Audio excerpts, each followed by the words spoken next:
आज हम बात करने वाले हैं एक ऐसे टॉपिक के बारे में जिसे दुनिया की हर इकोनॉमी ने कभी ना कभी फेस किया है। रिसेशन यानी कि आर्थिक मंदी। अगर आपने सुना है कि इकोनॉमी स्लो हो रही है, लोगों के जॉब्स जा रहे हैं, कंपनीज बंद हो रही है, तो समझ लीजिए आ गया है क्या, रिसेशन। लेकिन ये रिसेशन होता क्या है और ये आता क्यों है, और हम इससे बच कैसे सकते हैं।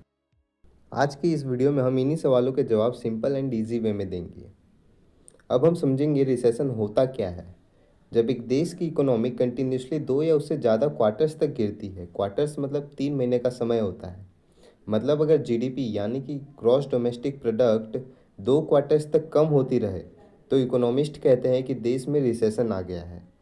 सिंपल वर्ड्स में समझे, जब इकोनॉमी ग्रो करने के बजाय स्लो डाउन होने लगती है, प्रोडक्शन कम हो जाता है, लोगों के पास पैसे नहीं रहते खर्च करने के लिए, जॉब्स खत्म होने लगती है, तो उसे कहते हैं रिसेशन।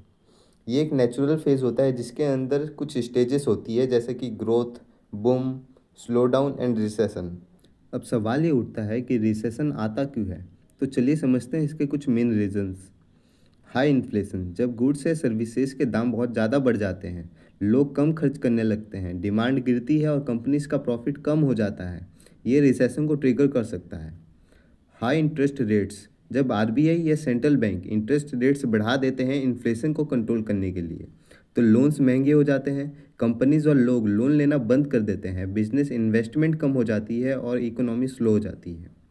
ग्लोबल स्लोडाउन, अगर दुनिया के बड़े देश जैसे कि यूएसए, चाइना या यूरोप में इकोनॉमिक प्रॉब्लम्स होती है, तो उसका असर बाकी देशों पर भी पड़ता है।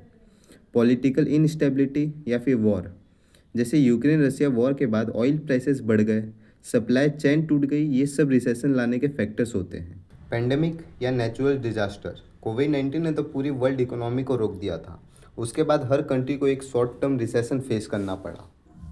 रिसेशन का इफेक्ट हर लेवल पर पड़ता है, आम आदमी से लेके बड़े बिजनेसमैन तक।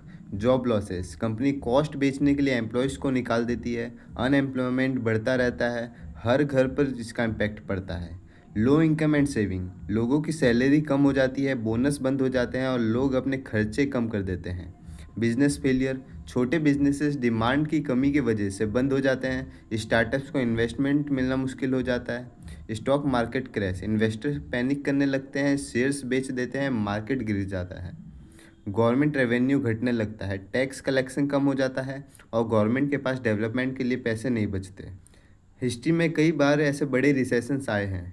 द ग्रेट डिप्रेशन 1929, ये सबसे बड़ी मंदी थी जिसमें दुनिया की जीडीपी 15% तक गिर गई थी। मिलियंस ऑफ पीपल ने अपनी जॉब और घर दोनों खो दिए थे। 2008 ग्लोबल फाइनेंशियल क्राइसिस, जब अमेरिका के बैंक ने रिस्की लोन दिए और उनका सिस्टम कोलैप्स हो गया। उसके बाद दुनिया भर में रिसेशन आया, इंडिया भी थोड़ा अफेक्टेड हुआ था। कोविड-19 रिसेशन 2020, लॉकडाउन की वजह से प्रोडक्शन, ट्रैवल और ट्रेड सब रुक गए। अब सवाल ये है, क्या रिसेशन से बचना पॉसिबल है। बिल्कुल, कुछ स्टेप्स लिए जा सकते हैं, जैसे government policies. RBI interest rate कम कर सकता है ताकि लोग लोन लें और उनका खर्चा बढ़े।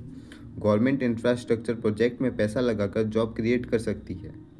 पर्सनल लेवल पर देखिए तो अपने खर्चों को स्मार्टली मैनेज करें, इमरजेंसी फंड रखें, अननेसेसरी लोन मत ले, अपनी स्किल्स को और इम्प्रूव करें ताकि आपकी जॉब सिक्योरिटी बनी रहे।